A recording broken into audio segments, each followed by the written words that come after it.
vous bénisse. Je sens que vous avez la joie. Même s'il fait froid à l'extérieur. Ici, les gens ont chaud. C'est merveilleux. Que le Seigneur vous bénisse. C'est encore un privilège que Dieu nous donne. C'est encore un privilège que Dieu nous donne. Ce matin, de nous revoir, de venir à l'église et écouter la parole. N'est-ce pas merveilleux? C'est parfait. En tout cas, à 12h15, je termine ce pas. Parce que là, ça va, s'il n'est pas là, je vais partir. Je dois tenter de trouver l'agence. S'ils ne sont pas là, c'est obligé de passer par Ngom. Je serai obligé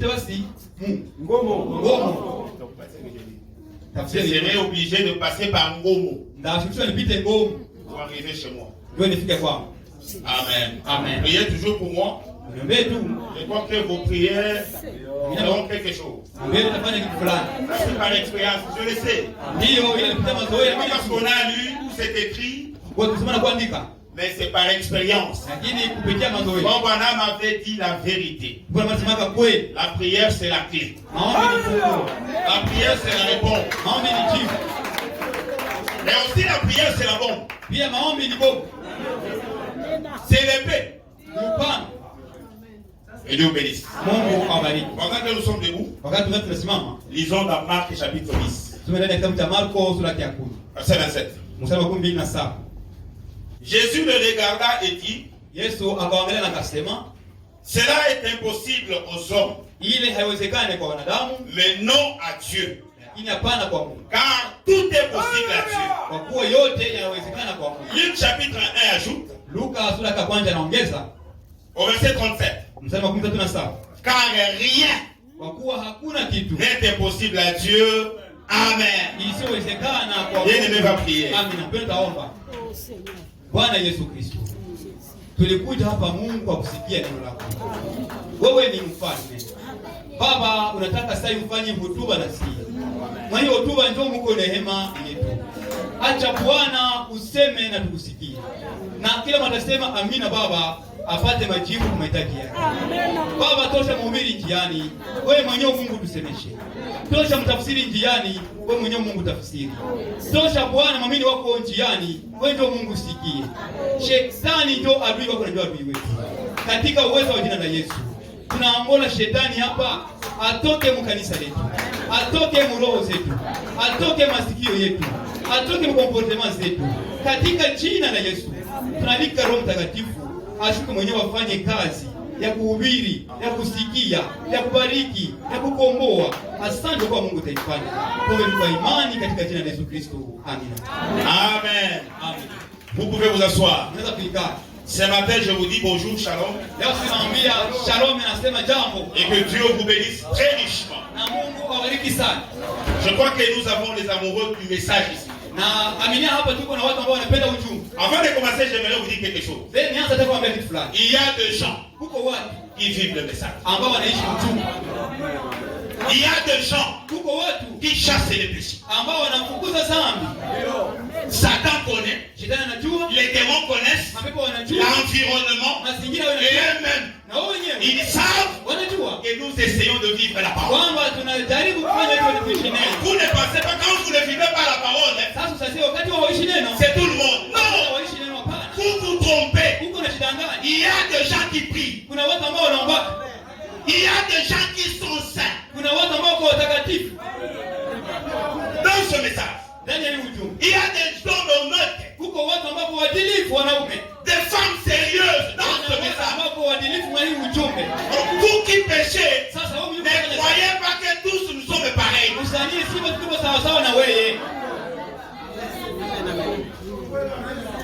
Parce que quand on connaît le péché ici, on a l'impression de connaître tout le monde. Effectivement, en général. En général.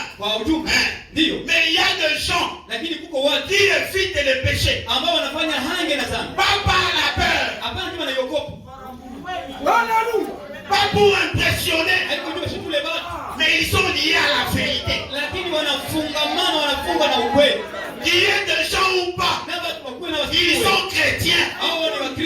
Et ils ne trahiront jamais ce message. Ça, il faut mettre en tête. Si vous ne priez pas, je vous informe, il y a des gens qui prient. Si vous ne gênez pas, je vous informe, il y a des gens qui gênent.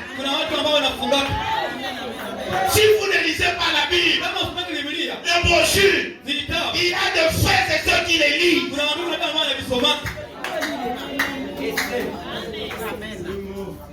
Est-ce que c'est la vérité? Dieu ne veut pas des témoins. Je peux condamner les péchés ici. Mais Dieu connaît ses enfants. Vous qui avez tendance à généraliser. Non, il y a des faillants. Même s'ils glissent, même ils se mettent debout. Sans attendre un ange. Et même, ils constatent, oh, nous sommes tombés. Et ils se relèvent pour combattre. Si vous avez décidé de rester par terre, ça vous regarde. Amen. Nous sommes toujours dans notre terme. Les dieux de possibilités sans limite. Et mon petit message aujourd'hui, l'impossibilité n'est pas Dieu. Amina. Kutokuwezekana si Mungu. Amina. Kutowezekana si Mungu. L'impossibilité, ce n'est pas Dieu. Amina. Kutowezekana si Mungu. Votre salut, Dieu est prêt pour vous les donner. Votre mariage, il est capable. Vous élever. Écoutez. Quand je vous disais que la prière est bonne, est-ce que vous le croyez? Le président, il a prêté serment hier. Il n'y a eu rien au pays. Parce que les enfants ont pris. Les enfants de Dieu ont prononcé la parole. Nous ne voulons pas le faire au pays. Et Dieu est descendu.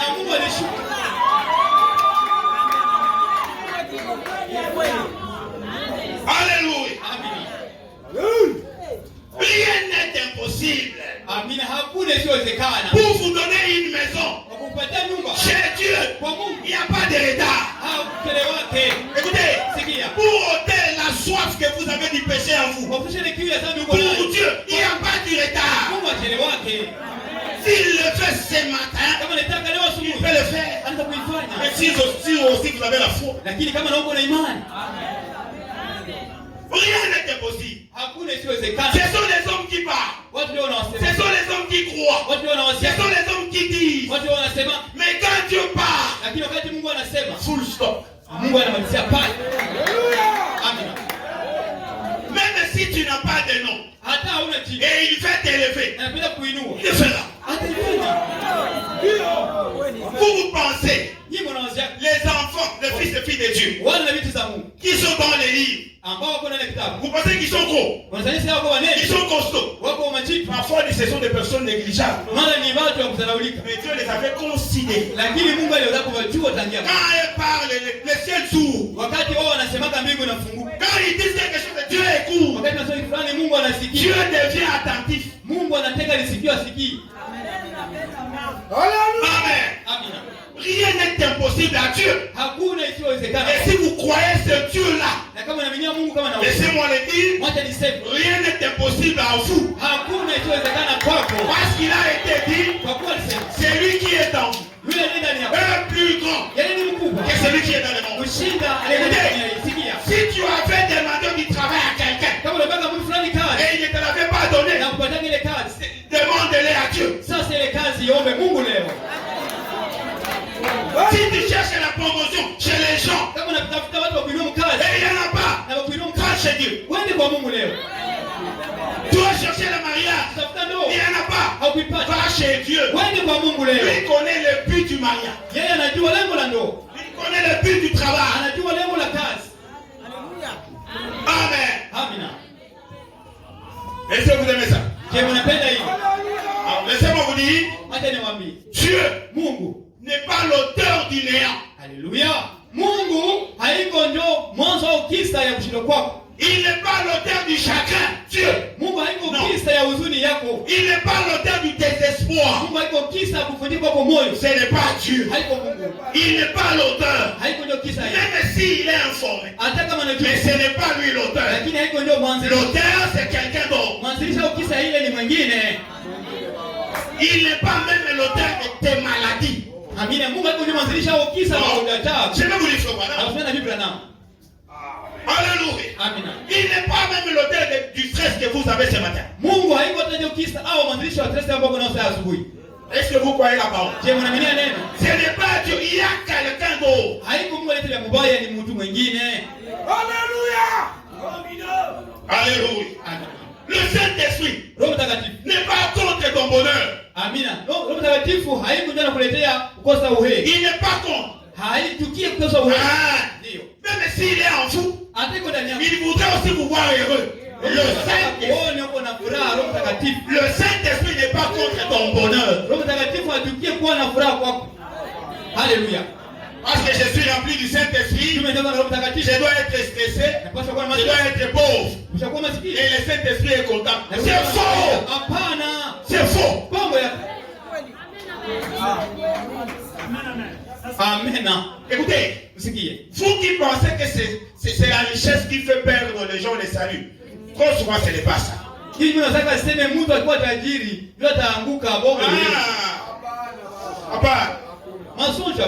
connaissons, nous cherchons quel type de richesse? Juste le manger, les habits, scolariser les enfants et avoir un chez soi. Et vous appelez ça la richesse? Mais vous êtes en dessous de ça. Et que votre Saint-Esprit soit heureux. Ce n'est pas lui. Amen, amen. Amen. C'est moi qui vous faut voilà. Vous aimez ça? Ah, je vous aime beaucoup. Vous savez pourquoi? Vous êtes déjà habitué à être cogné. Et vous restez là. Les dimanches, j'ai regardé, les pistes étaient pleines.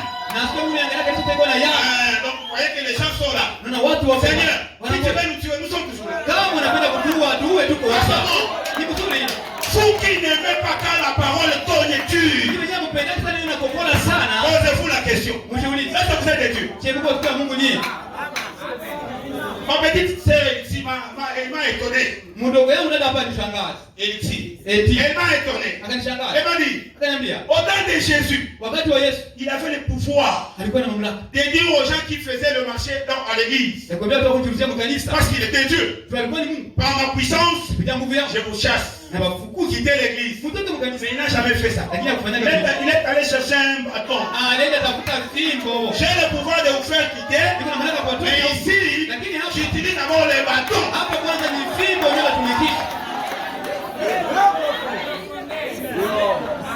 Vous qui m'aimez quand je parle des choses circulantes, demain, peut-être vous serez mes ennemis. Vous qui m'aimez quand j'amène seulement du chocolat. Quand j'amène la glace. Et quand j'amène les médicaments amers, vous gonflez là où vous êtes. Est-ce que ce message vous regarde d'abord?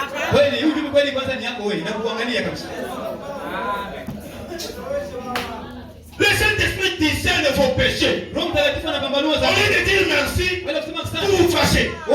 Hier samedi, vous m'avez dit chez vous. Vous venez récolter les données. C'est que je dois prêcher ici.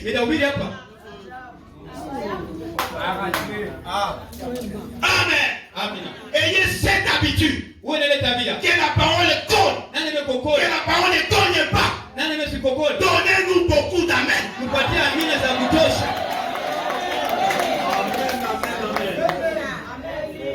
C'est aussi un test. Ton enfant n'est pas seulement enfant quand tu es dormote. Il est aussi enfant quand tu comptes sur lui et il reste à la maison. Amen. Malheur à vous qui allez fuir.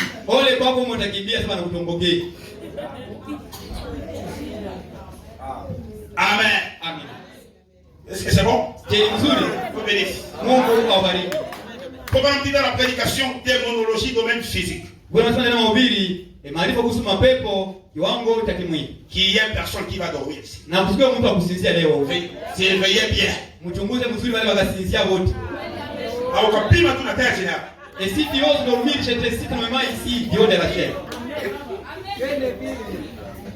Au paragraphe 19, faut pas dire. Sura ya 19 Bwana anasema. Vous croyez faut pas? Je, unaambia na Biblia na? Il Anasema. Oh, Japokuwa toutes maladies.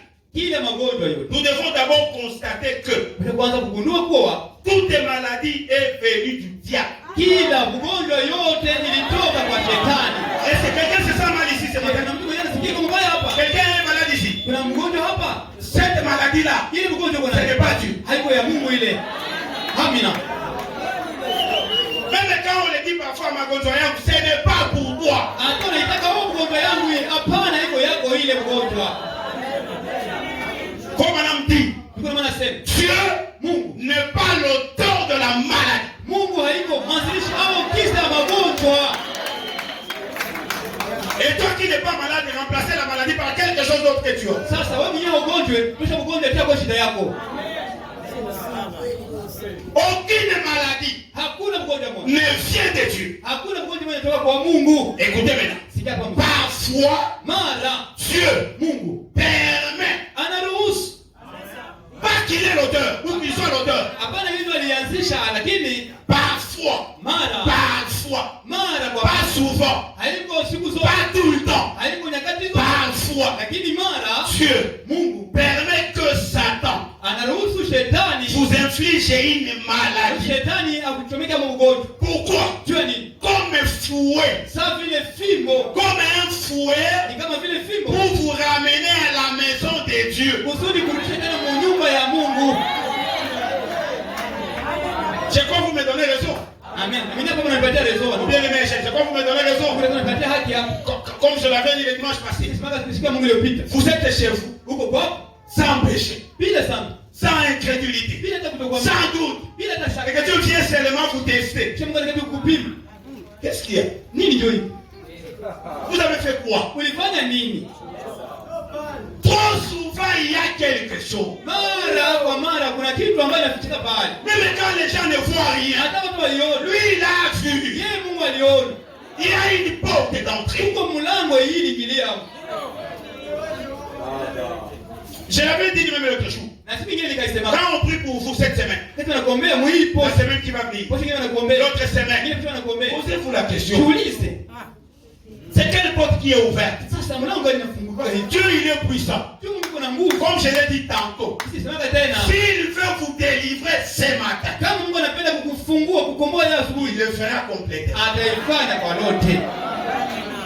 Il le fera parce qu'il ne dépend pas de personne. Mais Dieu vous guérit maintenant. Après encore on l'appelle. On appelle encore. Il y a quelque chose.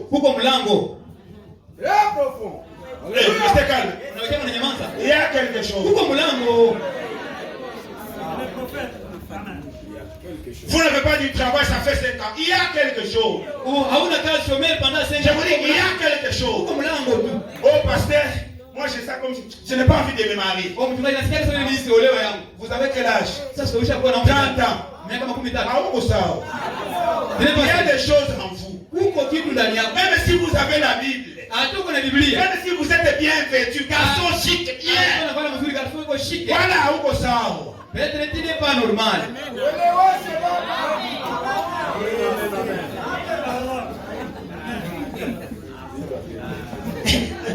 Il faut vous pas être pressé. Pas vous presser. C'est pas le fait d'être pressé.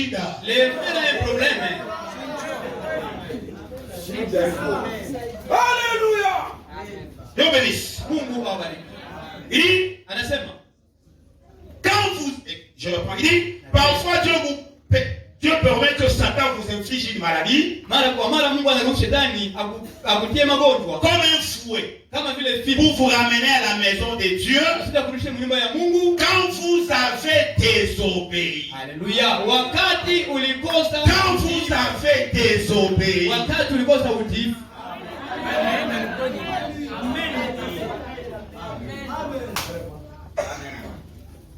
maladie au départ. Elle est venue du diable. Pouvez-vous imaginer qu'une personne puisse croire que Dieu, notre Père Céleste, soit l'auteur de quelque chose comme la maladie et la mort? Comment dit? Eh bien non. Il ne le peut pas. Il ne l'est pas. Il ne l'a jamais été. Il ne le sera jamais. Dieu permet la mort à cause de la désobéissance. Dieu permet la mort. Si quelqu'un s'est empêché et il est tenté, donc Dieu sait pourquoi. Mais ce n'est pas pour beaucoup. Et ce n'est pas pour beaucoup de gens. On regarde de ce côté-ci, 50 personnes chômeurs, 27 sœurs stériles. Vous avez quel genre de test? Alléluia! Vous avez des histoires qui vous bloquent les liens familiaux. Laissez-moi vous le dire. Ne pensez pas comme vous êtes ici. Vous êtes dans l'assemblée. Vous avez cru. Complètement, vous êtes libérés.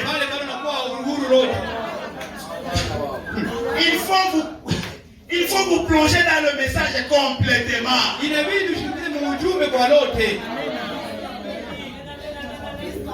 Certains démons que nous combattons ici. Certains démons que nous combattons ici. Ne pensez pas qu'ils sont venus du message. Ces démons, vous êtes venus avec. Depuis vos familles. Vous les avez amenés dans le message. Voilà pourquoi les combats deviennent durs. Vous-même vous connaissez. Avant de croire le message, quel genre de vie vous avez? Vous-même vous connaissez.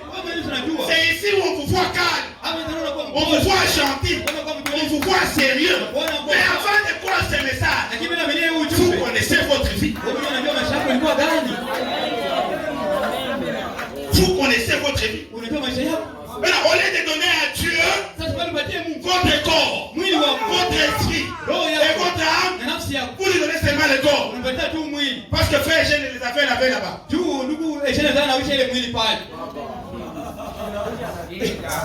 Donc vous pensez que l'eau de régis des eaux va enlever les péchés comme ça? C'est cette parole. Voilà. C'est cette parole. Dans cette parole, il n'y a pas de stérilité. Dans cette parole, il n'y a pas de chômeurs ou de chômeurs. Il n'y en a pas. Et dans cette parole, c'est la délivrance totale. Même quand ailleurs, ils n'ont pas vu les péchés ou le mal qui vous tourmente. Quand ces gens arrivent devant cette parole, alléluia, Dieu va nous révéler même des choses cachées que nous ne connaissions pas. Parce qu'il est Dieu. Amen. Rappelez-vous, je parle à chacun de vous. Je parle à vos cœurs. Aujourd'hui, vous louez le Seigneur, c'est bien. Vous avez le recueil des cantiques, la Bible et tout, c'est bien. Rappelez-vous, avant de fréquenter le message, vous le voyez dans ma chair. Il y avait déjà des vies.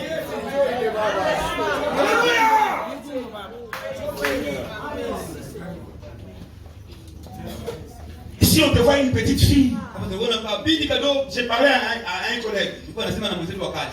Il est chauffeur. Je lui dis, toi, tu prends ta femme pour la première fois. Femme légitime. Elle n'a jamais connu un autre homme. Mais une fille chez elle. Une fille chez elle au quartier a déjà connu ses corps. Mais savez-vous savez-vous pas que cette fille a plus d'expérience que ta femme ici? Sasa wewe kama ule fille, ndio na experience ya kushinda bibi yako. Même si ta femme a 15 ans. Hata bibi yako yuko na 15 ans mnyumba. Ta femme ne connaît pas beaucoup de choses à part toi.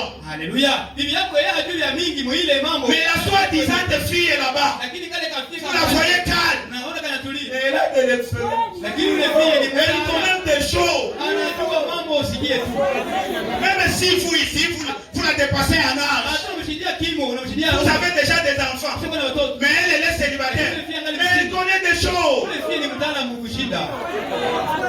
Sur la mini message. Puis tu vois les messages. Tu vas te dire mon Il arrive déjà aller tout là tu dois chez les musiques. Viens d'abord qu'on montre ça par la parole.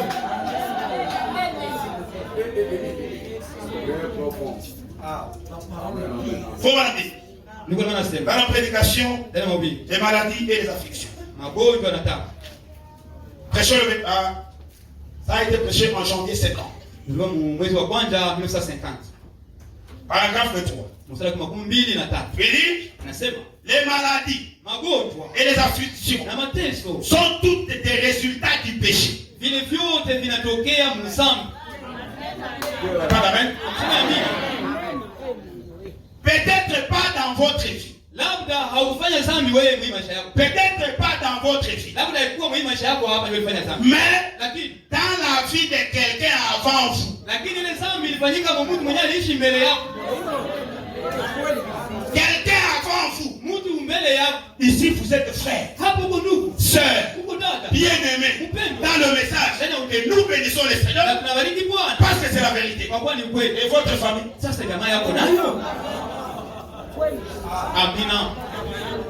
Amen. Mais dans la vie de quelqu'un avant vous, le diable est l'auteur de maladies et des afflictions. Avant que nous n'ayons un quelconque démon, nous n'avions pas de maladie ni d'affliction. Mais quand Satan est venu, Satan aussi a un début.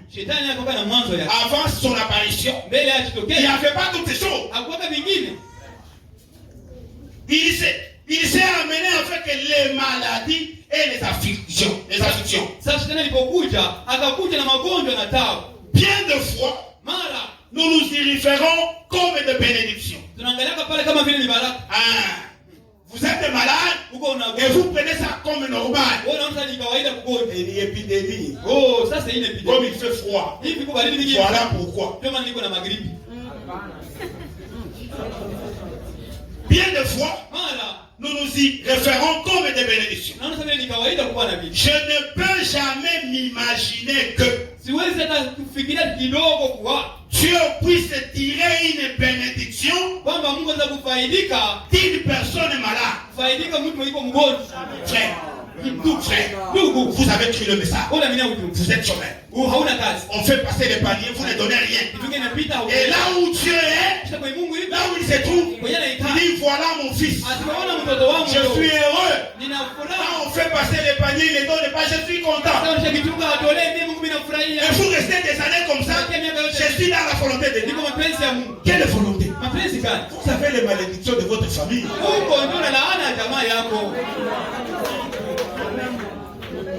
Amina. Une jolie fille. On ne la marie pas. Ce n'est pas que le moment. Ce n'est pas le moment. On vous a déjà changé. Les garçons, quand ils voient, ce n'est pas toi qu'on comprend.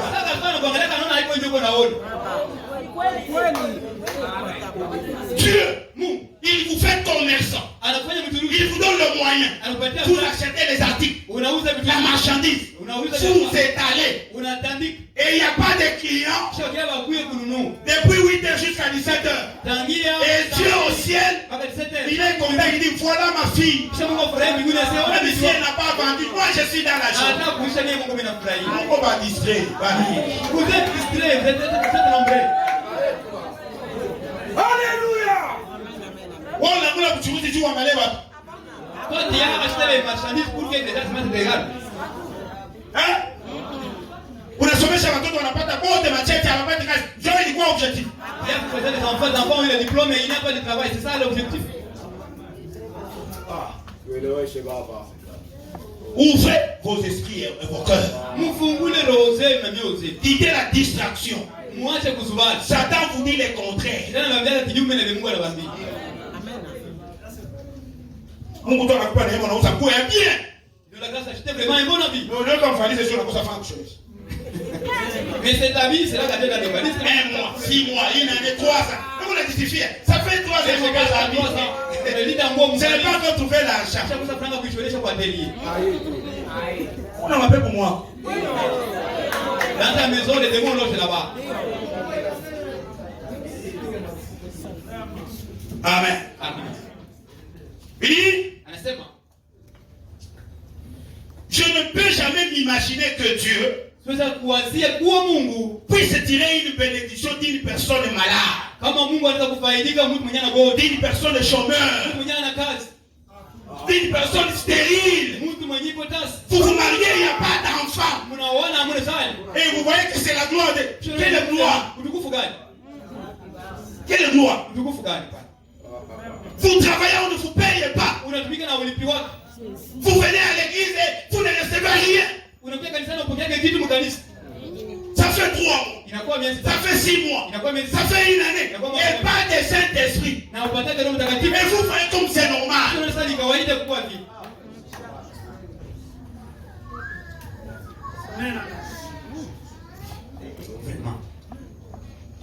Amen. Amen. Il dit, à moins que ça soit un pécheur qu'on conduit à Dieu, ou un enfant désobéissant qu'on réconcilie avec son père. Mais les maladies sont causées par le diable et la chute.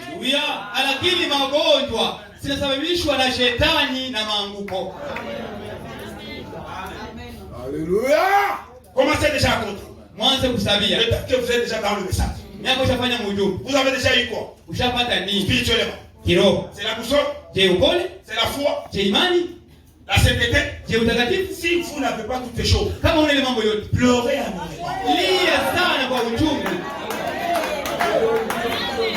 C'est inconcevable. Et Dieu ne change jamais. Avez-vous déjà vu quelqu'un qui a pris une semence et l'a semé dans la terre?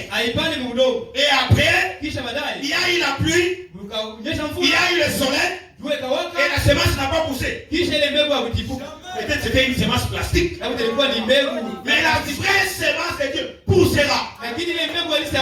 Si vous êtes réellement dans le message, ce monde doit parler. Il n'a pas de sel.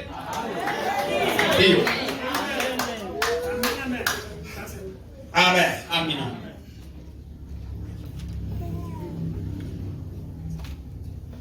Faut prendre. Je peux continuer. Et aujourd'hui, nous avons les meilleurs médecins jamais eu. Nous avons la meilleure médecine. Les meilleurs hôpitaux jamais eu. Et nous avons plus de maladies que jamais. C'est-à-dire, quand Satan ajoute la dose du mal, Dieu aussi ajoute la puissance. Je vous dis la vérité. Amen. Dieu est stratège. Il connaît Satan plus que lui-même. Il sait. Il faut augmenter la dose. Moi je vais faire plus. Il dit. Et au jour où nous avons la meilleure médecine jamais eue, on bâtit constamment des formations médicales pour le malade incurable. Jusqu'au moment où nous avons les meilleures œuvres scientifiques. Na mifano nyingi sana ya kisiasa sur les afflictions et les maladies qu'on n'a jamais eu. Kwa ajili ya magonjwa na tabu ambayo tuwahi kupata. On construit chaque année des formations médicales. Kila mwaka wanajenga kituo cha kiganga. Pour les maladies incurables. Kwa ajili ya magonjwa sasa kuponana. Sikia. Mais rien. Lakini hakuna kitu n'est jamais passé devant Jésus-Christ. Oui, hakuna kitu chakapita mbele ya Yesu. Le Fils de Dieu. Mwana wa Mungu. Qui n'était plus capable de maîtriser. Kisha Yesu alikosa mamlaka ya kuweza kudhamini ile kitu. Même si on parle de sida, cancer, Covid, vous êtes témoins que Dieu a la meilleure dose pour toutes ces maladies. Alléluia. Vous êtes témoins. Rien. Que ce soit le mariage que certaines femmes cherchent ici. Dieu est capable. Il est capable de vous ramener d'abord vous et vous amener votre partenaire.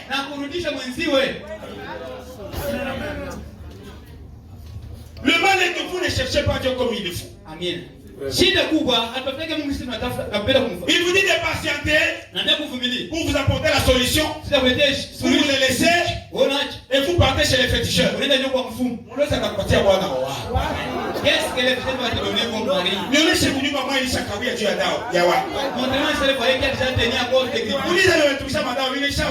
Demandez chacun d'utiliser ça. Ils finissent très mal.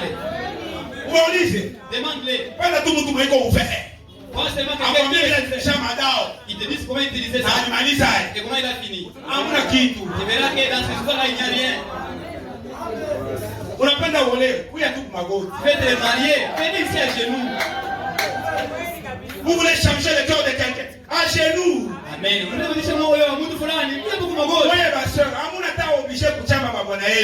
Vous les mettez les idées vos maris. Ou pourquoi impoli? Vous êtes impoli. Quand il n'est pas là, va prier. Et au besoin, cite même son nom. Seigneur, voilà ce que je fais chez moi. Il le fera.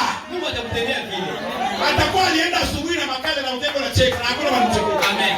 En bataille, il va partir fâché. Mais à la rentrée, il va rentrer souriant. On vous trompe. Le fait, ça ne vous aidera pas. Si vous êtes noir, noir, le fait il est madame, c'est que Dieu n'a jamais rendu. Si tu es cool, c'est que Dieu n'a jamais rendu.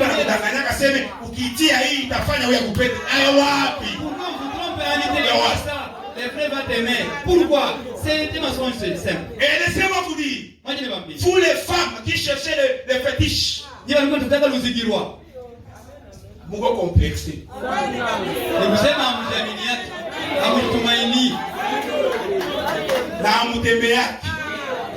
Et vous ne quittez peut-être pas vos liens. Racontez les autres femmes à l'extérieur. Il va ma capacité, c'est pour la mais les capacités de venir qui est là, ça vient de la silence. La femme sait, je suis belle. L'habit que je porte, c'est un habit cher. Sans parler. Quand elle passe, elle sait. J'ai déjà attrapé des gens. Il constate déjà que je suis belle. Sans fétiche. Faudrait vous donner mon trois et peut-être mon bail. C'est dans que ça dort. On va quoi? Comment tu fais ça?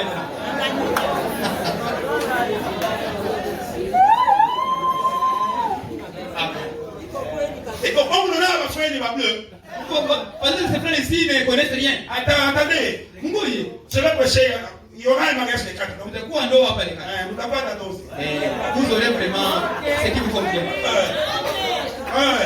Ah, moi, il faut me faire ma suite. Et que lui a ouvert les oreilles, c'est tout. Oui. Dawa. L'écriture. Dieu t'a tout assuré ma campagne au Ghana. Dawa. L'écriture fera que les frères ne puissent pas avoir les campagnes que tu as. Dieu t'a fallu qu'il pite à le carré, on a un chaka kamoya hivi, kanato.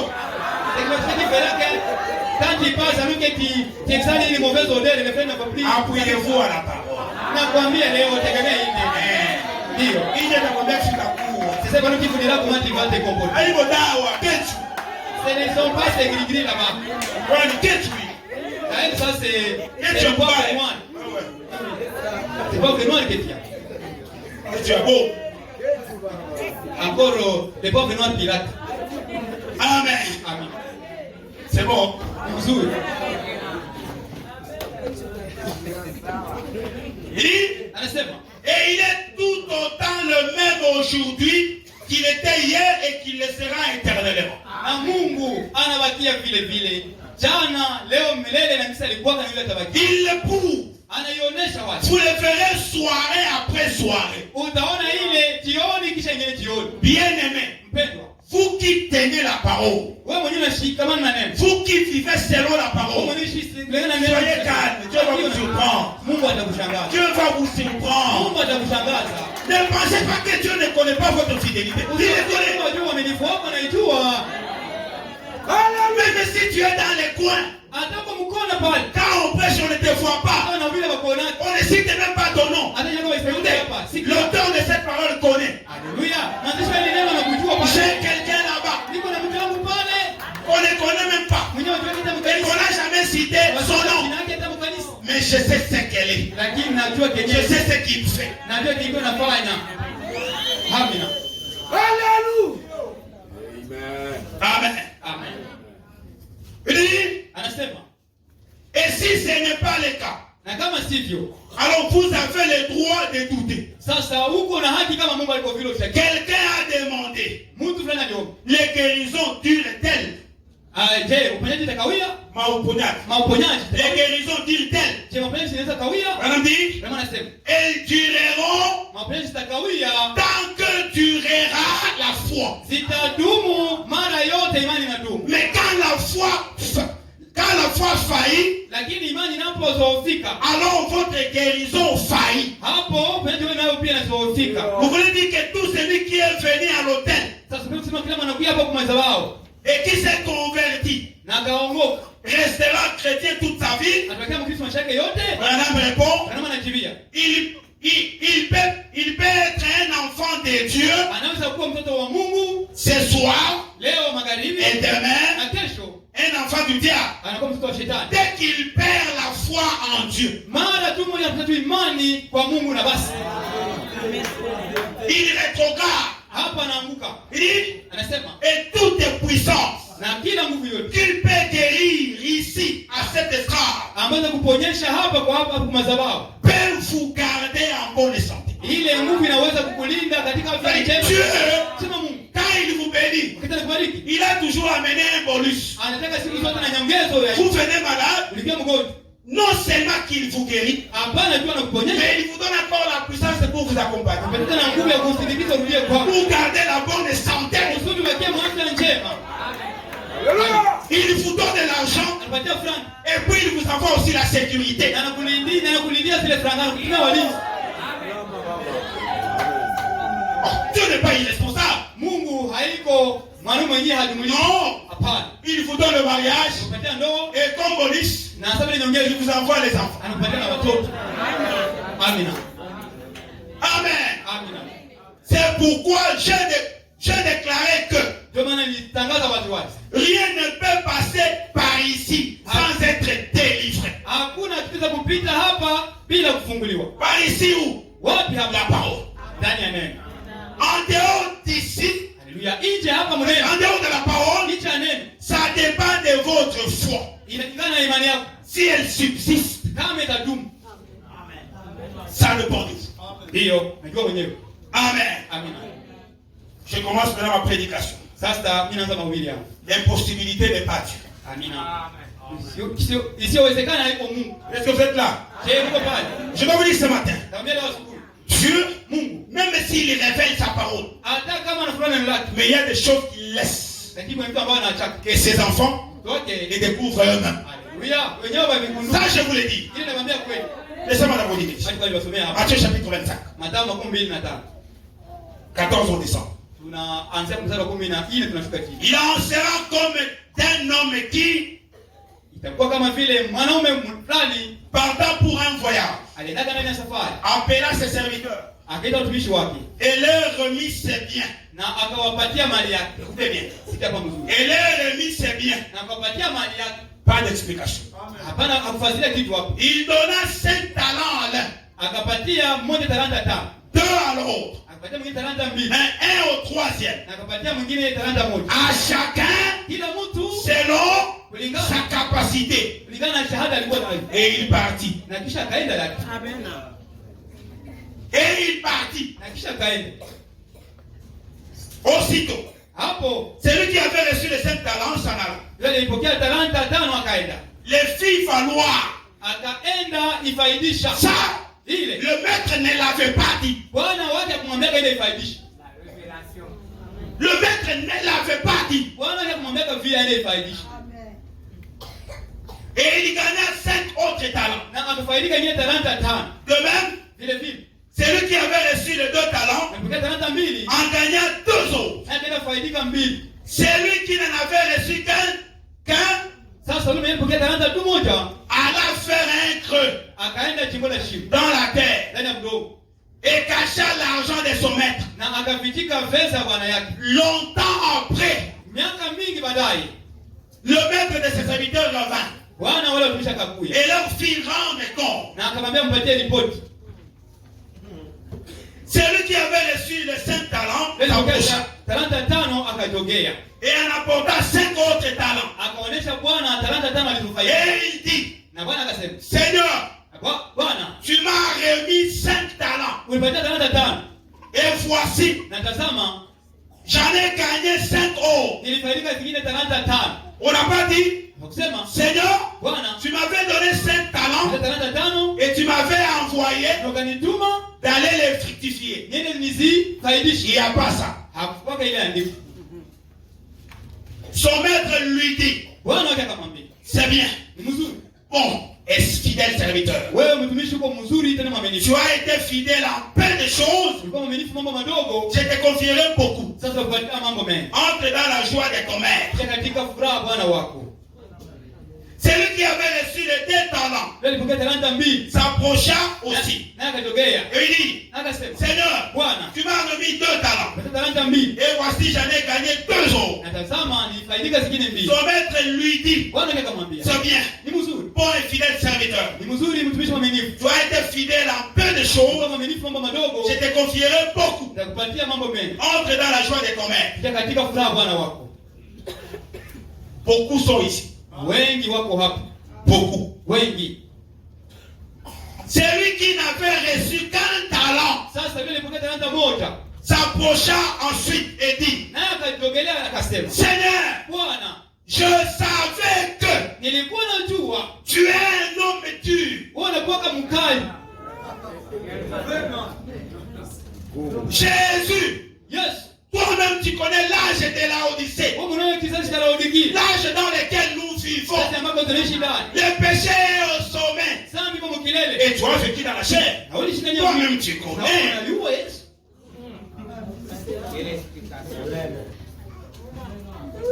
Amen. Écoutez. Je savais que tu es un homme dur. Qui moissonne où tu n'as pas semé. Et qui amasse où tu n'as pas avané. Écoutez sa malédiction. J'ai eu peur. J'ai eu peur de demander, Seigneur. Voilà pourquoi je suis tel que je suis. Et vous pensez que ça c'est la justification. Je n'ai pas trouvé les transports, Seigneur. Voilà pourquoi je n'étais pas à l'église. Je pense que tu me comprends.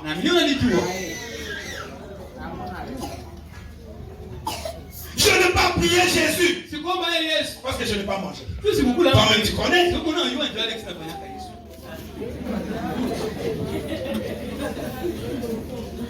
Est-ce qu'il n'y a pas de gens comme ça? Si je suis tombé, mon frère, il fallait voir. Même l'environnement. En tout cas, on allait toujours tomber.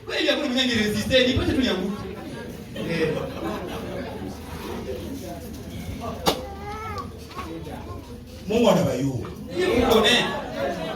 Azami mwana fama kusudi na yu. Peut-être que vous commettez volontairement Dieu connaît tout ça. Huyu tu Mungu anayu. C'est Dieu ici, il connaît. Na iko nafunulia mchungaji wewe.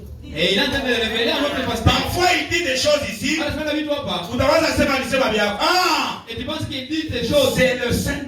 Ni Roho Mtakatifu. Ulifanya mugiza. Toi tu l'as fait en cachette. Akamfunulia yeye munuru. Dieu le révèle dans la lumière.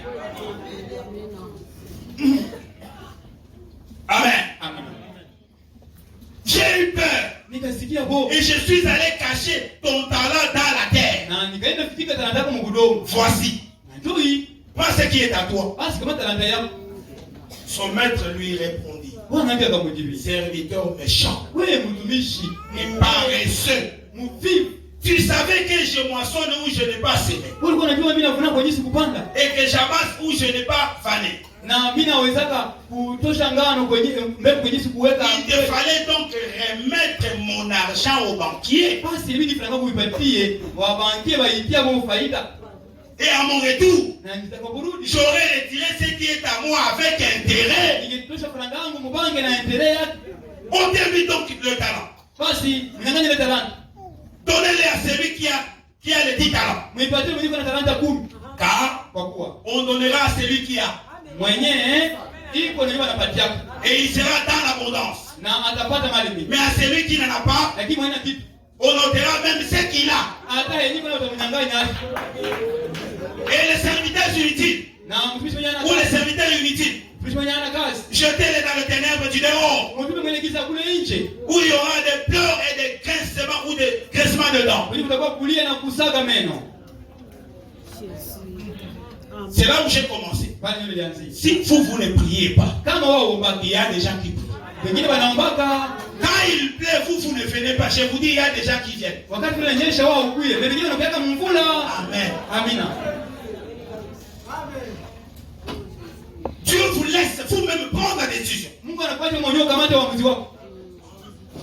Il vous balance seulement la parole Anakuonyesha tu neno yake. et il vous observe. Kisha anaanza kuangalia. Qu'est-ce que vous allez faire avec la parole? Utafanya nini na ile neno? Écoutez Deutéronome chapitre 28, Sikia Kumbukumbu sura ya 28. verset 6. Mstari wa 6. Écoutez bien. Sikia hapa mzuri. Tu seras béni à ton arrivée. Alléluia. Utabarikiwa utakapofika. On ne dit pas, Abaseme, tu seras béni quand je vais t'envoyer. utabarikiwa sana na kutumu. Celui qui partira, c'est vous. Amina. Mwenye taenda ni wewe. Mais le fait que vous êtes déjà parti, Lakini ulishaenda. il vous bénit maintenant. Mungu anakubariki kwanza. Hautoke utabarikiwa. Timi sura kwa kama tsara beni. Oh Mungu mwenye rehema. Oh, Dieu lisha miséricorde. Ndili kulisha miséricorde. Ndio ni Mungu wa rehema. Utabakia vipi? Mais tu vas rester ainsi. Utabakia vipi? Tu vas rester comme ça. Dada susha komala. Sushikilie. Hebu msafi kama hauweze kuolewa. Achana nini? Mungu epaka tashughuli. En toi propre. Dieu. Dieu même va s'occuper. Dieu. Mungu akiye kunawishi. Que Dieu vienne te faire la douche. Akuchagulie nguo utavaa. Choisir na vie que tu vas vêtir. Bwana lota wewe. Tu vas garder le rêve. Utabakia vile nako na foto afro bwana mwenu. Tu vas rester tel que le qui a la photo de l'homme dans votre. Tena aliwe. Alors que c'est la photo de Dieu. Na iko mwenu. Et cette photo est chez Et Dieu. Dieu te regarde ça. Mais Dieu a encore kuangalia tu hivi hata pale kitu. Écoutez, tu seras béni à ton départ, à ton arrivée. Amina. Utabarikiwa utakapoingia na utakapotoka. Et tu seras béni à ton départ. Na utakapotoka utabarikiwa. C'est-à-dire, quand tu fais quelque chose, Tunafanya tunafanya kitu fulani. certainement Dieu va t'accompagner. Hakika Mungu atakusindikiza. Tu ne fais rien, tu es là. Tunawekea wewe. Seigneur, toi commence d'abord. Wewe Mungu anza sasa.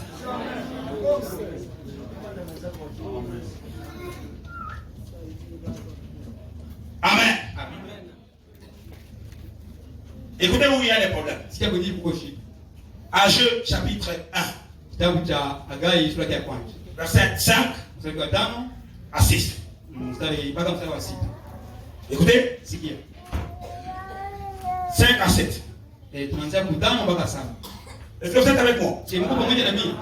Ainsi parle maintenant l'Éternel des armées. Hivi asema Bwana wa majeshi. Considérez attentivement vos voies. Sasa mhesabu sana kwa makini njia zenu. Une autre traduction, vérifiez vos vies. Mwingine mageuzi inasema mchunguze sana maisha yenu. Ou vos voies. Au njia zenu mchunguze mzuri. Écoutez, sikia. Vous semez beaucoup. Mnapanda sana et vous recueillez peu. Lakini mnapovuna mnavuna machache. Vous posez question. Pose la question. Vous semez beaucoup. Mnapanda mingi et vous recueillez peu. Lakini mnapovuna kidogo. Vous mangez. Mnakula et vous ne vous êtes jamais rassasié. Na hakuna siku mshaka shiba. Est-ce qu'il y a un message de l'Égypte? Est-ce que c'est message qui a un problème? Amen. Observe bien, vérifie bien les éléments. Ces démons-là vous ont suivi. Oui, ce message est précieux. Les démons ne voudraient pas que tu parles ce message. Et ces démons ne voudraient pas que ce message t'échange.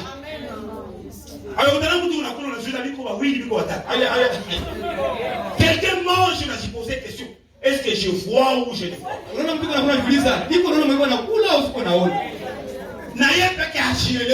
lui ne se comprend même pas.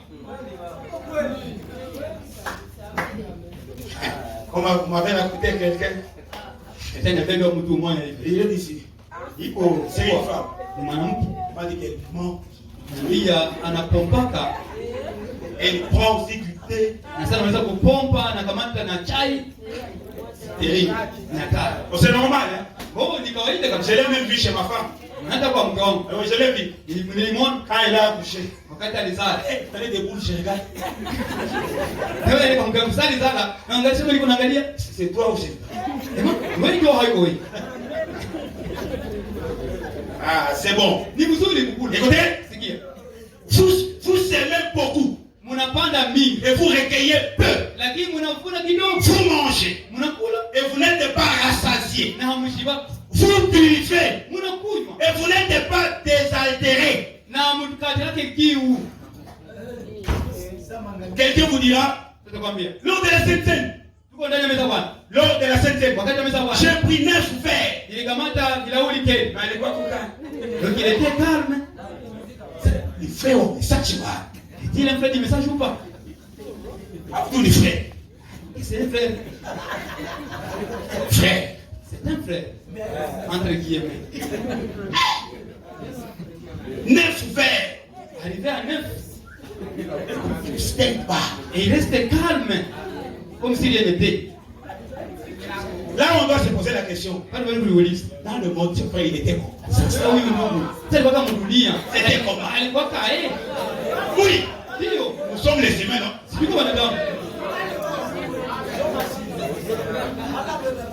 Amen. Alléluia. Vous êtes vêtus. Et vous n'avez pas chaud. Hein? Quelqu'un porte, je ne sais pas, c'est 3 tricots. Et il n'a pas chaud. Il porte même des chaussettes et des billes. Et il n'a pas toujours chaud. Demande pas pourquoi. Le salaire de celui qui est à gage tombe dans un sac percé. Asa malipo ya huyu mtu agai inaingia ndani ya saki iliyopasuka. Toboka. Ainsi parle l'Éternel des armées. Hivi asema Bwana majeshi. Considérez attentivement vos voies. Sasa mchunguze mzuri njia zenu, maisha yenu.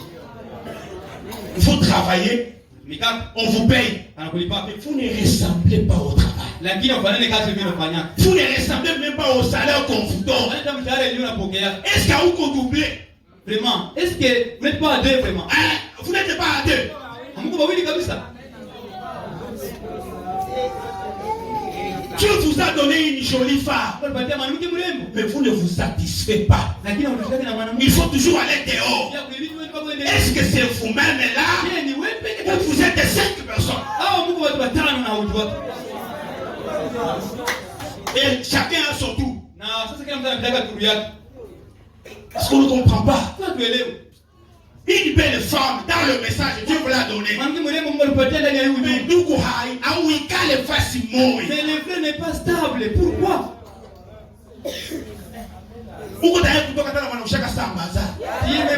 avec une femme qui m'a des sambaza? Et Est-ce que vous répétez? Est-ce que tu es vraiment celle où tu es plusieurs? Tu es dupliqué.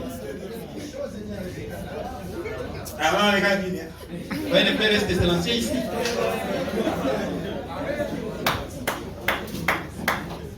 Vous avez une femme à la maison, quand elle part, elle oublie même si c'est une femme à la maison. Elle vous parle comme si elle a l'envie de quitter la maison, partir pour de bon. Vous lui posé une question. Vous demandez. Vous lui avez dit, il t'a quoi? Si c'est vrai, vous répétez, comment tu vas devenir? Il couvre le semestre, il s'en va c'est le force que tu manifestes, le frère seulement ajusté. Comment tu vas devenir? Pourquoi vous ne vous posez pas des questions? Il y a des choses qui ne marchent pas.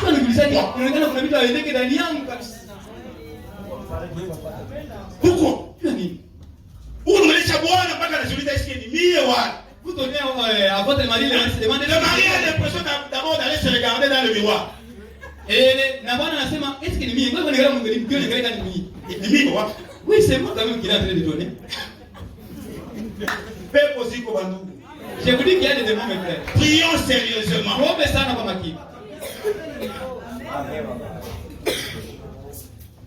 Amen. Amen. Je suis en train de sauter parce qu'il est en fil. Amen. Amen. Dans la prédication, Apocalypse chapitre 5, numéro 2. L'impossibilité, ce n'est pas Dieu. Rien. Même si vous avez un cœur de pierre, si seulement vous êtes sincère, Dieu a les moyens et la capacité de vous les changer. Je vous l'ai dit. Si en vous, il n'y a pas même la soif de soutenir l'œuvre de Dieu. Si vous êtes tellement sincère, Dieu peut vous donner cette envie. C'est vrai. Mais le mal est que vous fermez vos portes. Vous fermez vos fenêtres. Ici, quand je parle, vous me regardez comme si vous écoutez, mais vous n'écoutez pas. Parce que quand quelqu'un vous regarde, ne signifie pas qu'il vous écoute. Quelqu'un peut vous donner les yeux, mais ses pensées et ses oreilles ailleurs.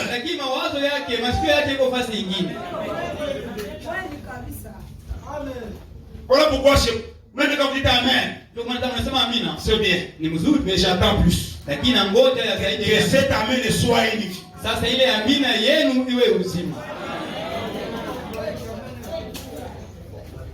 Amen.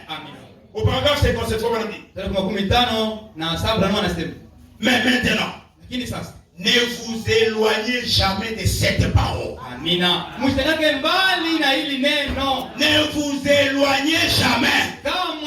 Bien aimé, même si vous voyez quelqu'un avec beaucoup d'onction, quand il saute, il touche le plafond, quand il s'éloigne de la parole,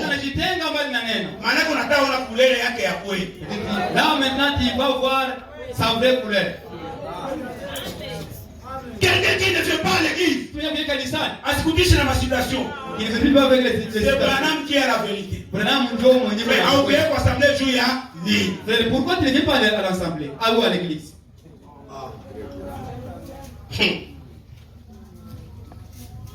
Souvenez-vous-en. Je vous conjure devant Dieu de rester avec cette parole. Ne vous éloignez jamais d'elle. Et si de telles choses arrivent, souvenez-vous qu'il y a l'authentique chaque fois que vous avez un faux.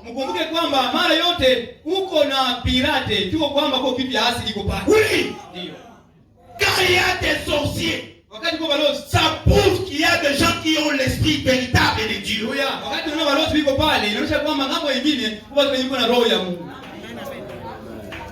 Quand il y a des chômeurs parmi nous, ça prouve qu'il y a des gens qui travaillent. Oui, parce que Satan, son objectif, c'est de compliquer le plan de Dieu. Qu'on traite de Dieu comme un menteur.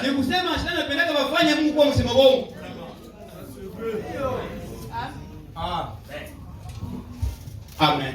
On dit, s'il y a un faux dollar, cela montre qu'il existe un dollar véritable qui a servi de modèle.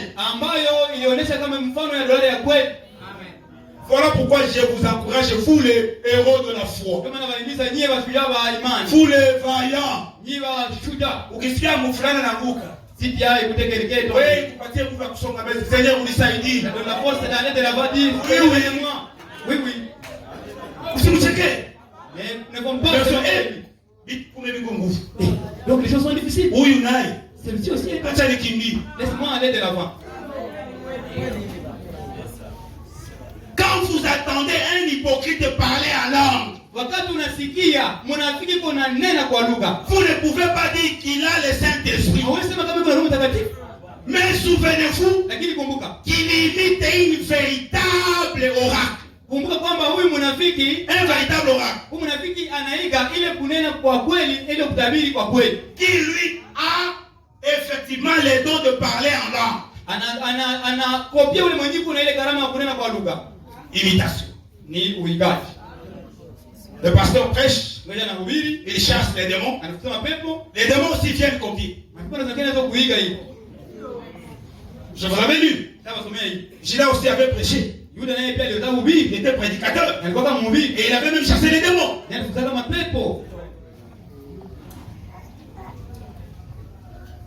Amen. Jomana usiwazie kama kwako niendeke. Ni magunyumba zote. Si ça ne marche pas chez toi, c'est pour vous dire. Oh Massa, tu peux ça quoi? Prie beaucoup parce qu'il y a des foyers qui tiennent bon. Oui, il y a des foyers qui tiennent bon. On n'a pas besoin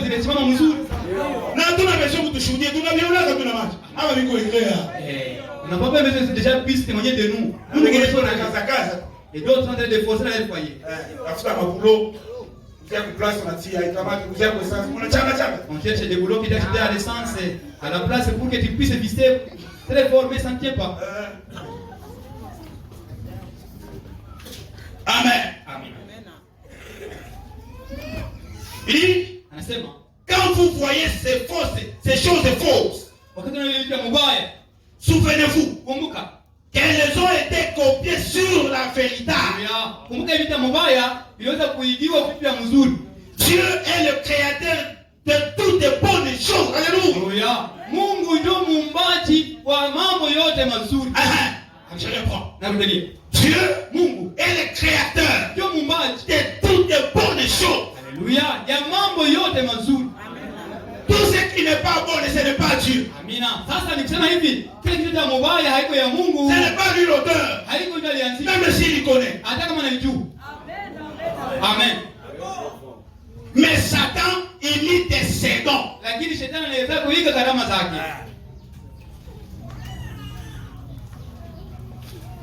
L'impossibilité, ce n'est pas Dieu. Amen.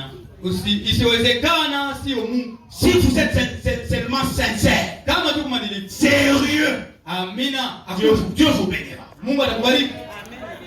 Dieu ne bénit pas certains ici. Vous savez pourquoi? Ce qu'ils disent ici, ce n'est pas ce qu'ils disent quand ils sont là. Alléluia.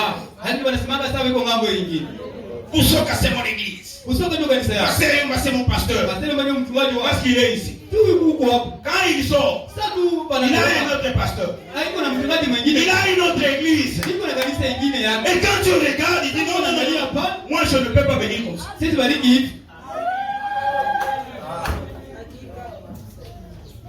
Amen. L'impossibilité, ce n'est pas Dieu. Non. Ne coupez pas cela. Pendant dit dans la prédication, crois-tu cela? Qui a été prêché le 2 avril 60. Le 2 avril 1960. Au paragraphe 5.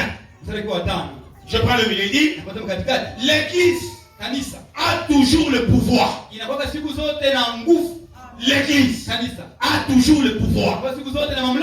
Dieu n'a jamais retiré son pouvoir de l'église. Haleluya.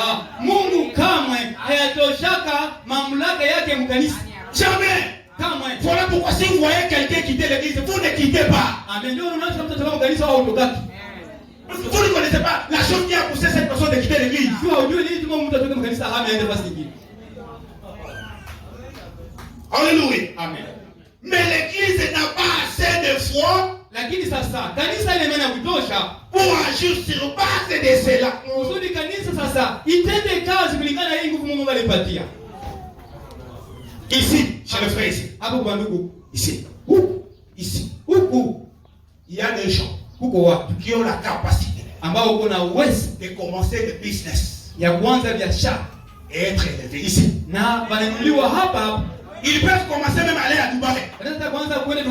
Mais ils ne le savent pas.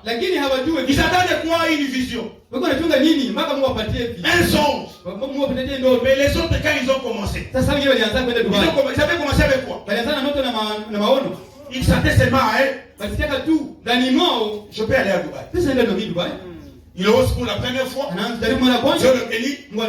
2-3 fois. Il devient patron. Mais vous faites quoi? Vous avez toujours peur. Est-ce que c'est le pasteur qui vous dira d'aller à Dubaï? D'abord c'est vous. Pasteur, je sens comme si. Qu'est-ce que vous dites? Et il vous dira, vous avez les moyens, vous avez les capacités. Oui. Recevez mes bénédictions, partez. Mais vous ne l'exprimez pas. Vous êtes là, vous attendez qui? Quoi?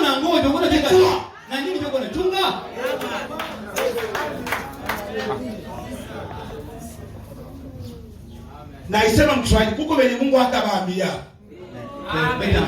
Il y a ce que Dieu ne vous dira jamais. Il vous laisse vous-même la capacité qui est en vous de discerner. Je peux commencer ça. Je peux faire ceci. Et quand vous demandez conseil auprès du pasteur et il vous conduit, vous serez béni. Mais vous êtes là assis, vous attendez que c'est le pasteur qui vienne. Unaweza fanya hivi. Tu peux faire ça. Et puis à la fin, le pasteur maintenant donne des moyens pour commencer. Toi d'abord commence. Amen. Est-ce que vous le croyez? Il y a des patrons ici. Et ils ne le savent pas. Moi je le sais. Moi je le sais. Et je le sens. Des hommes capables. Des femmes capables. Écoutez. N'entendez pas, vous savez, n'attendez pas que nous puissions avoir une aide de l'église. Dieu suscite parmi vous. C'est vous ici, Dieu va citer quelqu'un parmi nous ici. Amen. Amen. Mais le mal c'est quoi? Mais l'église n'a pas assez de foi pour agir sur base de cela. C'est tout. C'est aussi simple que cela. Nous essayons de fois de rendre cela si compliqué. Mais plus vous rendez l'évangile simple, plus vous avez la réalité. Ainsi dit Frère Branham. Plus vous rendez l'évangile simple, plus vous rendez les choses facile, simple. La réalité. Il dit, quand vous êtes très simple vis-à-vis de cela, Dieu l'a dit. Cela règle la chose. C'est tout. Et croyez simplement cela. Allez de l'avant. Vous pouvez échouer. Mais quand vous avez l'insigne du Seigneur du message, ça règle la question. Parce que vous ne prendrez une autre chose à part ce que Dieu a dit. Vous arrivez à la frontière. Vous êtes devant une montagne. Devant un problème. La montagne est là, ne vous connaît pas. Mais la montagne va reconnaître l'autorité que vous avez. Mulima haiko mingi menacé. C'est pas moi qui parle. Maintenant, c'est lui qui t'a créé, c'est celui qui parle. J'ai dit, maintenant, autre, toi ici, la montagne sautera là.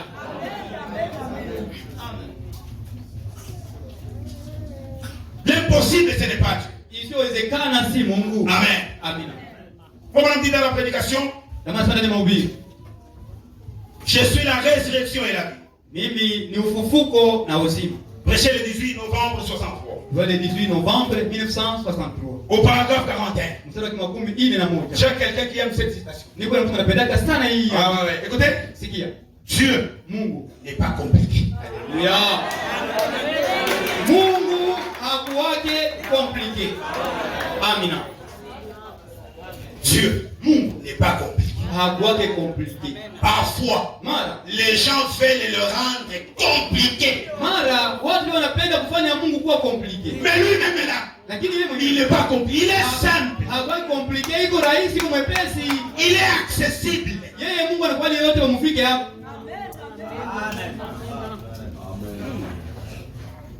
Mais lui, Dieu, on les connaît dans la simplicité. On passe par-dessus lui en essayant de le trouver. Il est tellement simple. Il s'est fait ainsi. Ce qui se fait, et c'est ce qui fait sa grandeur. La grandeur de Dieu, c'est quand il se fait comme un être humain. Ah, c'est que le pasteur me dit, c'est ça Dieu. C'est comme ça que Dieu parle. Oui, c'est comme ça. Il a prié pour moi, pas même une minute. Est-ce que c'est comme ça? Amen. Amen. Amen. Si nous échouons aujourd'hui, ce n'est pas le message. Ce n'est pas la colonne de feu. Ce n'est pas Frère Branham. Ce n'est pas Dieu. C'est nous-mêmes. Ça. Amen. Nous sommes tellement connaissés. La Odyssée, nous avons dit qu'on a couru. Amen. Donc, tu vois quelqu'un qui est en train de te voler, il le trouve même dans les sacs. Il commence à t'expliquer pourquoi il a mis sa main dans les sacs.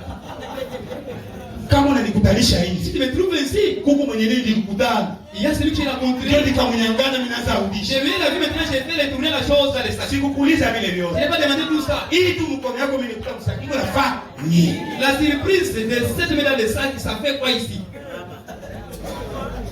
Là on disait, quelqu'un pêche. Et il commence déjà à chercher comment il va se justifier. Bien aimé, vous avez mal compris. Laisse-moi vous expliquer. D'ailleurs, dans cet âge, il faut madame dit.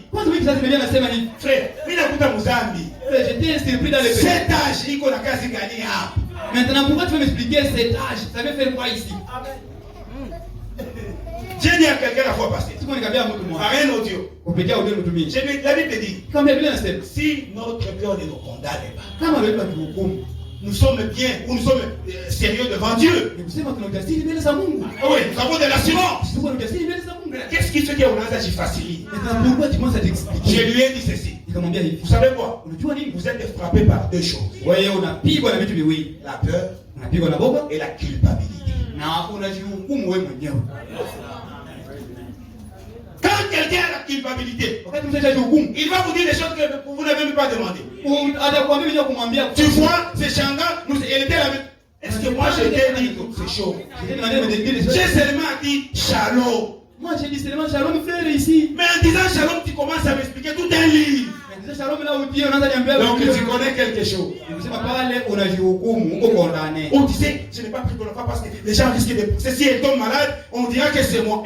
On dira que c'est toi comment. Donc tu sais que tu fais des choses. Si tu prends mon fils ou ma fille, il y aura des choses. Tu commences à te condamner d'avance. Il ne faut pas qu'on commence à dire. À quel compte? J'ai fait des réponses parce que si tu es malade, on dira que c'est comment? Voilà, je parle ni un peu que tu as eu. vous dévoilez vous-même et vraiment d'une manière très ouverte. Amen. Amen. Comme on a dit dans la prédication, questions et réponses sur la jeunesse. Au paragraphe 214. Ça a été prêché le 29 juillet 1953. Le 29 juillet 1953. Est-ce que c'est bon? Amen. Si je vais à votre table, que je m'installe là, et que vous disiez, prédicateur, venez manger avec moi. C'est trop bon, hein? Je croirais que vous m'aimez.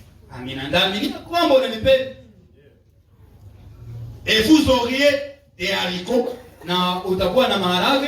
des pommes de terre,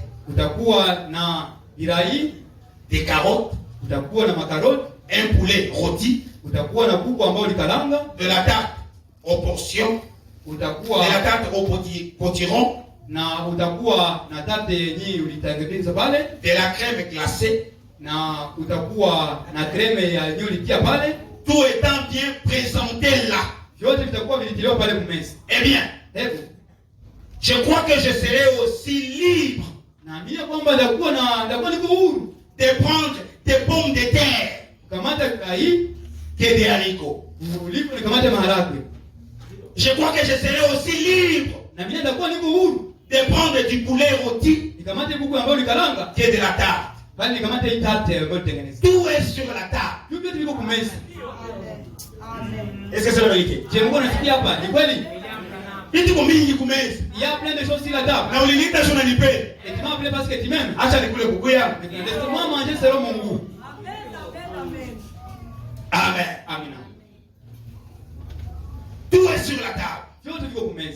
Et la seule chose que j'aurai à faire serait de dire, voudriez-vous me passer un peu de tarte?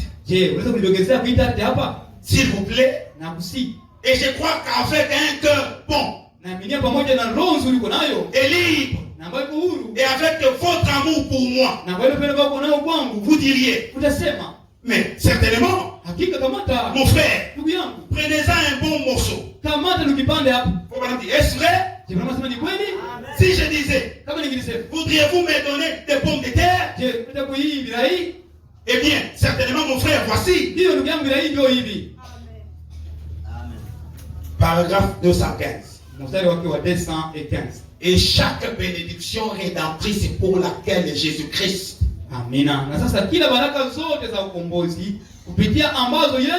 est mort et qu'il a acquise par son expiation au calvaire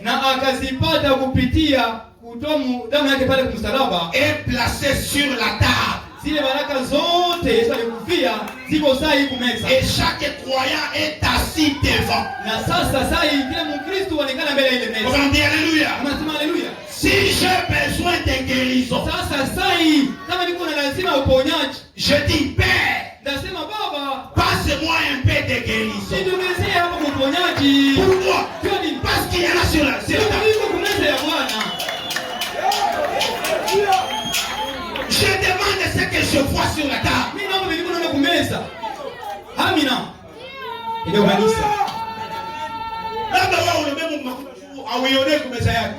Là, tu demandes à Dieu l'argent parce que tu ne vois pas de l'argent si tu as laisse les autres demander ça. Parce que les autres ont vu l'argent, c'est la table de Dieu. Amen. Il dit, je dis, Père, passe-moi un peu de guérison. Écoutez, et j'ai rempli mon assiette. Et mange un bon. Faut qu'on dit. Maintenant, si vous voulez mourir de faim, allez-y.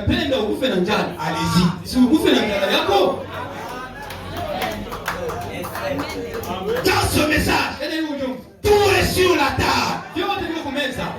Aujourd'hui, pour manger, on vous donne. Mais vous ne connaissez pas demain. Vous serez en train de donner. Pourquoi? Parce que tout est sur la table. Bien-aimé, si vous voulez l'élévation, il faut demander cela à Dieu. Vous voulez l'argent, il faut demander cela à Dieu. Vous voulez le mariage, il faut le lui demander. Parce que tout est sur la table.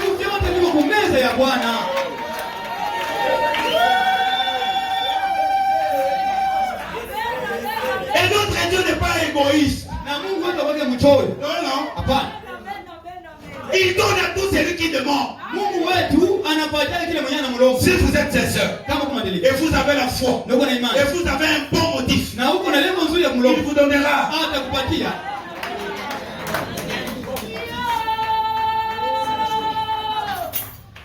Est-ce qu'ici, on a parlé de quand vous prenez quelque chose, il faut amener à la maison.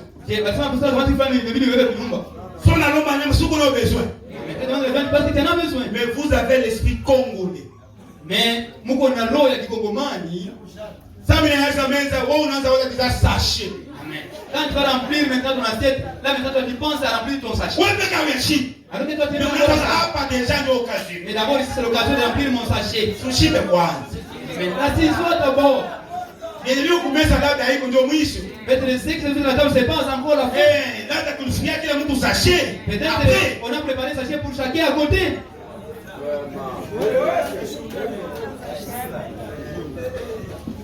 Et il y a des gens qui sont contents comme ça. Quand on lit la parole, ils sont contents, c'est bien. Mais qui chaque fois content, chaque fois bien.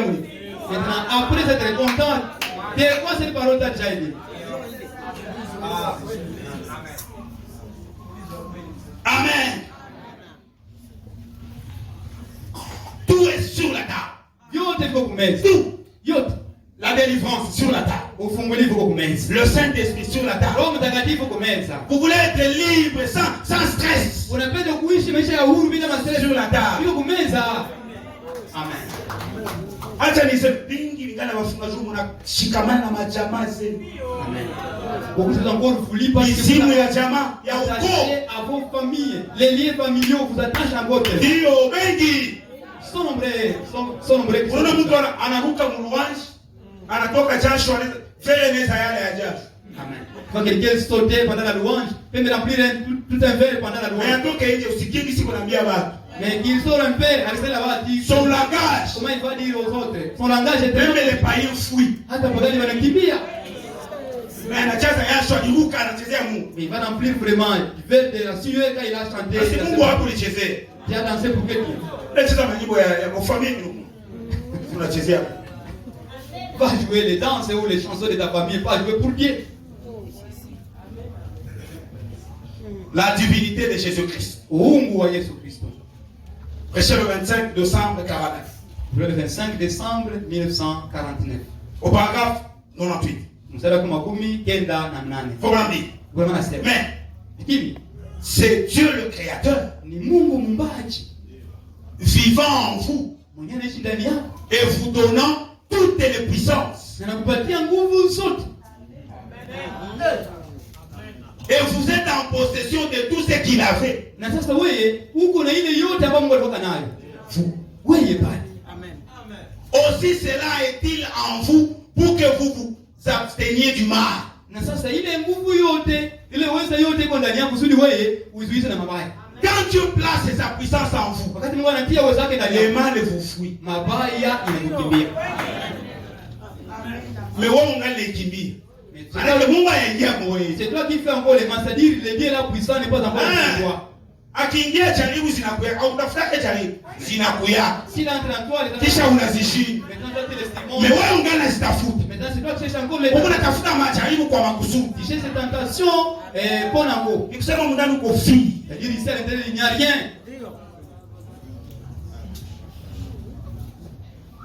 Et sema pour faire le bien. Pour éviter le mal et fuir vers la justice. Et pour vous détourner de la tentation. Toute malice, toute haine, toute querelle, toute envie, et ainsi de suite. Éloignez-vous-en, car cela l'ôtera de votre cœur. Si vous voulez le recevoir, étreignez-vous. Étreignez-le. Aimez-le. Gardez-le dans votre cœur. Aimez-le. Je vais dire que l'église est unie. Alléluia. Dans ce genre de puissance. La puissance est de lier les cieux. Alléluia.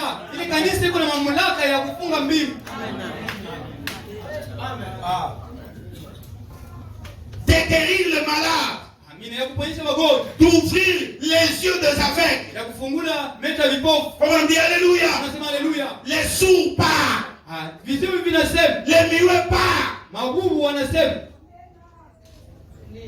Les sourds entendent. Les estropiés marchent. Les aveugles voient. Pourquoi? C'est le fait de reconnaître la puissance du Tout-Puissant, du Dieu Tout-Puissant dans votre cœur. Le voilà, lui, la divinité.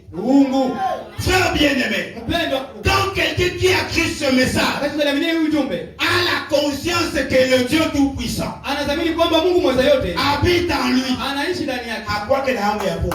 Amen. Il n'a pas la soif de la boisson. Il inaweza kuya sasa mais ataishinda tu hadi kwake mwenyewe. Mais il va laisser monter parce que cela n'habite pas. Parce qu'il y a mtu mwenye na considérer sana. Parce qu'il a quelqu'un dans son cœur qui considère tellement. Quand vous croyez que Dieu est en vous, en fait, amina kwamba Mungu ndani yako. Biko mazambi mtafanya. Il y a d'autres péchés que vous ne commettrez pas. Hata uko pa wewe. Même si tu es seul là-bas. Unekala hivi unasema asiwe. Là-bas, tu diras, je ne peux pas faire ça. Pas parce que tu as peur. Mais parce que je ne le ferai pas. Amen.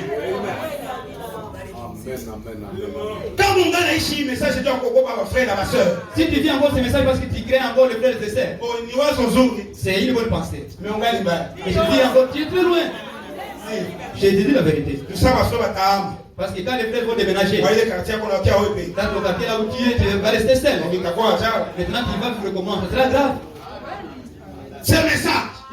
Même quand nous sommes seulement avec les païens, où il n'y a aucun frère qui peut vous ramener. Toi-même,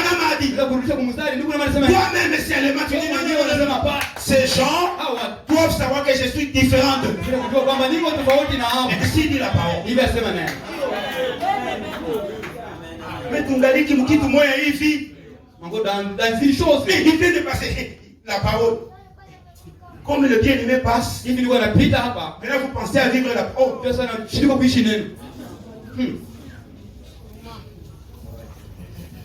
Amen. Amen. Ah, mon temps file. Et je vous lis la dernière citation.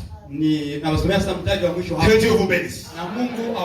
L'impossibilité, ce n'est pas Dieu. Kama uyapata Roho Mtakatifu, haina Mungu anakukatalia, unayua. Kuko vitu na kuzuia ndio hauipati. Il y a des choses qui te bloquent, c'est raison pour laquelle. Mais lui, il est disposé et disponible. Lakini Mungu yuko tayari na yuko karibu kupatia Roho Mtakatifu. Une délivrance locale. Ufungulifu wa lote. Prêché le 12 juillet 59. Le 12 juillet 1959. Au paragraphe 93. Il dit, il a délivré nos maladies. Il nous a délivré de la maladie. En effet, nous avons un titre de propriété incontestable. Les bien-aimés qui ont ça, tout le monde les voit comme des gens bizarres. Le monde les voit comme des gens bizarres. On amène la corruption, ils ne sont pas dedans. On amène la prostitution, ils ne sont pas dedans. Oh, il faut critiquer les frères et sœurs, ils ne sont pas dedans. Oh, il faut agir comme Judas, ils ne sont pas dedans.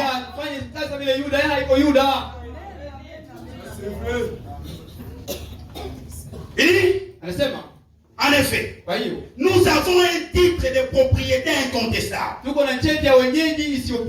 qui nous donne le droit à ça.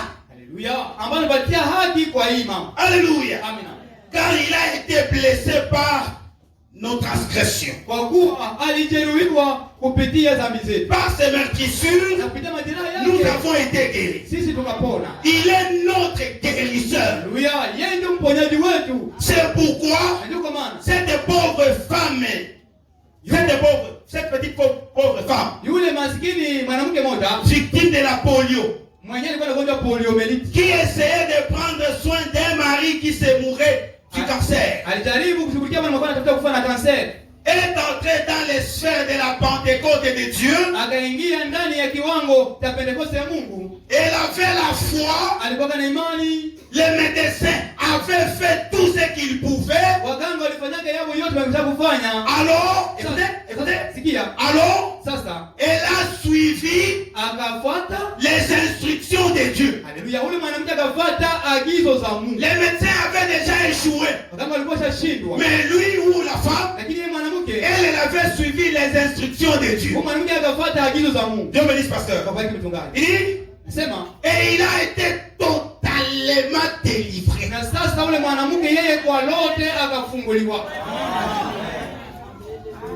Je termine, il dit, les disciples ont une délivrance totale. Une délivrance absolument totale. On dit pourquoi?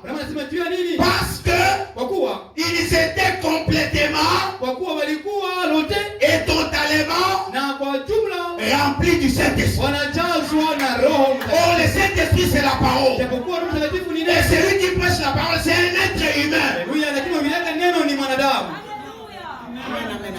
Donc vous n'avez pas raison de rester ici sans recevoir le Saint-Esprit pendant que vous avez un nom. Envoyé, commissionné, mandaté, et que vous soyez là sans ces bénédictions, et puis on est dans la joie. Non, ça il faut quitter. Je vous aime beaucoup, que le Seigneur vous bénisse.